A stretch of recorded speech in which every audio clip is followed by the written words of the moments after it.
Hello anime lovers, आपका स्वागत है हमारे एनिमेटेड वर्ल्ड यूट्यूब चैनल पे। तो कुछ ही दिन पहले zombie 100 bucket list of the dead करके वेब सीरीज आई है, जिसका फर्स्ट एपिसोड आ चुका है और इसके फर्स्ट एपिसोड को देखकर ही मैं इस एनिमे का दीवाना हो चुका हूँ। इसकी डायरेक्टिंग और स्क्रिप्ट राइटिंग बाकी एनिमे से बहुत ही ज्यादा अलग है और इस एनिमे को वो लोग ज्यादा रिलेट कर पाएंगे जो ऑफिस में सारा दिन काम करते रहते हैं। तो आपका ज्यादा टाइम ना लेते हुए इसके फर्स्ट एपिसोड का एक्सप्लेनेशन स्टार्ट करते हैं। Zombie 100 bucket list of the dead के एपिसोड के स्टार्टिंग में हमें एक जिंदा हेल दिखाया जाता है जहाँ सारे लोग ज़ॉम्बी बन चुके हैं और एक लड़का ज़ॉम्बी को देखते हुए भाग रहा है और वो कहता है कि एक जिंदा नर्क है। बाद में हमें पता चलता है कि ये तो एक मूवी है जिसे अखिल नाम का लड़का देख रहा है और इस लड़के को देखकर ही कोई भी बता सकता है कि वो डिप्रेशन में है और वो कहता है कि ऑफिस वर्क के कंपैरिजन में ज़ॉम्बी वर्ल्ड तो स्वर्ग है। मूवी देखते हुए बहुत रात हो चुकी थी, इसलिए वो सोने के लिए चला जाता है, लेकिन वो ये सोचकर उदास हो जाता है कि उसे फिर से कल ऑफिस जाके काम करना होगा। इसके बाद हमें 3 साल पहले की स्टोरी दिखाई जाती है जब अकीरा की नौकरी लगी थी। पहले दिन तो वो खुश था क्योंकि जैसी जॉब उसे चाहिए थी वो उसे मिल गई थी। बाद में उसका बॉस अकीरा को टेबल दिखाता है, तभी अकीरा की सावरी ओहात्री नाम की लड़की के साथ टक्कर हो जाती है और उसे देखकर ही अकीरा को पहली नजर में प्यार हो जाता है। अकीरा मिस ओहात्री का सामान उठाने में मदद करता है और मिस ओहात्री कहती है कि मैं यही काम करती हूँ और तुम्हें कुछ हेल्प चाहिए तो मुझे पूछ लेना।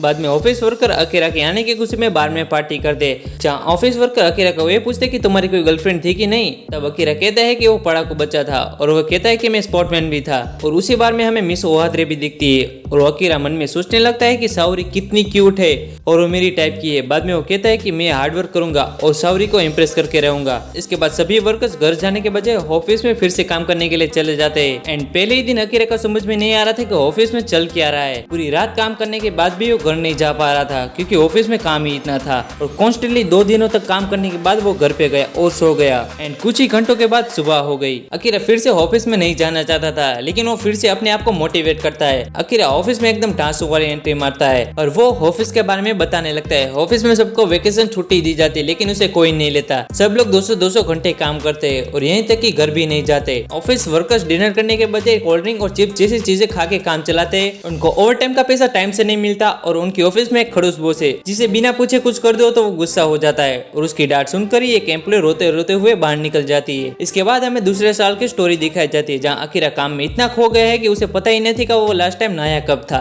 तभी उसका बॉस आता है और अकीरा को दूसरे एम्प्लॉय का काम पकड़ा देता है क्योंकि दूसरा एम्प्लॉय ऑफिस छोड़कर चला गया था, यानी अकीरा को फिर से एक पूरी रात काम करना होगा। तभी हमें अकीरा की क्रश मिस ओहोत्री दिखती है। मिस ओहोत्री अकीरा के लिए लंच लाई थी क्योंकि अकीरा काम करने के चक्कर में लंच करना ही भूल गया था, लेकिन तभी उसका बॉस मिस ओहोत्री को बुला लेता है और बॉस के ऑफिस से हमें कुछ आवाजें सुनाई देने लगती है और वो आवाजें क्या थी वो मुझे बताने की जरूरत नहीं है। घर जाते जाते अकीरा अपने आप से सवाल पूछने लगता है कि वो अभी भी काम क्यों कर रहा है, उसे अब नई जॉब ढूंढ लेनी चाहिए। लेकिन दूसरी कंपनी इससे भी बुरी निकली तो, और वो जैसे तैसे घर पे पहुंच जाता है और 3rd ईयर आते आते वो पूरी तरह से डिप्रेस हो चुका था। एंड बैकग्राउंड में एक लड़की सुपीरियर के खिलाफ बॉस को कंप्लेंट करती है और वो कहती है कि उसका सुपीरियर उसको हरेसमेंट करता है। तभी उसका बॉस एक्शन लेने के बजाय उस लड़की पे चिल्लाने लगता है। अकीरा फिर से घर जाने के लिए ट्रेन का वेट कर रहा था और वो मन में सोच रहा था कि उसे फिर से काम पे जाने की जरूरत नहीं है। बाद में हमें उसका घर दिखाया जाता है जहाँ सारी जगह पे कोल्ड ड्रिंक्स और नूडल्स के पैकेट पड़े हुए थे क्योंकि वो काम में इतना खो गए थे कि उसे कुछ अच्छा खाना बनाने का वक्त ही नहीं मिलता। उसकी जिंदगी बेरंग हो गई थी और फिर से अकीरा ऑफिस जाने के लिए निकलता है। तभी उसके डोर पे पार्किंग फीस की नोटिस मिलती है जो अकीरा भरना भूल गया था। बाद में अकीरा पार्किंग फीस देने के लिए मैनेजर के पास पहुंचता है और वो दरवाजा खोलता है। तभी वो देखता है कि उसका मैनेजर एक लड़की को नाश्ते की तरह खा रहा है क्योंकि उसका मैनेजर पूरी तरह से ज़ॉम्बी बन चुका था। मैनेजर अकीरा के ऊपर अटैक करता है और उसे बचने के लिए अकीरा भागने लगता है। तभी हमें कई सारे ज़ॉम्बी उसकी तरफ दौड़ते हुए नजर आते हैं। अकीरा कहता है कि अगर वो यहाँ से जल्दी नहीं निकला तो वो काम के लिए लेट हो जाएगा और वो देखता है कि पूरी दुनिया ज़ॉम्बी वर्ल्ड में बदल चुकी है, जिसका मतलब ये है कि उसे अब काम नहीं करना होगा।